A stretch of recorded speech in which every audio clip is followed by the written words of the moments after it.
வணக்கம். தமிழினுடைய அருமையை நிறைய சொல்லிக்கொண்டே போகலாம். இந்த பதிவை பாருங்கள். மிகவும் ஒரு அற்புதமான ஒரு அறிவுபூர்வமான பதிவாக உள்ளது பாருங்கள்.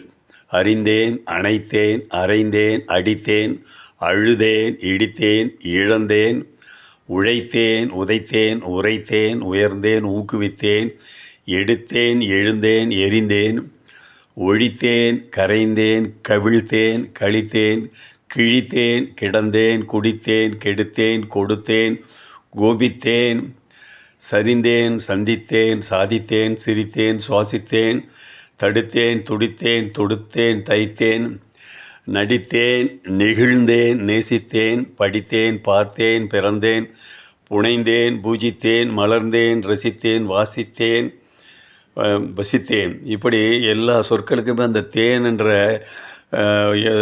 இரண்டு எழுத்துக்கள் பயன்படுத்தப்படுகிறது. இன்னும் நிறைய சொற்கள் இருக்கின்றன. நேரத்தின் அருமை கருதி மிக குறைவாக கொடுத்துள்ளேன். யாரும் பாருங்கள். மற்றவங்களுக்கு ஷேர் பண்ணுங்கள், சப்ஸ்கிரைப் பண்ணுங்கள். எல்லோருக்கும் என்னுடைய வாழ்த்துக்கள். நன்றி. வாழிய பல்லாண்டு.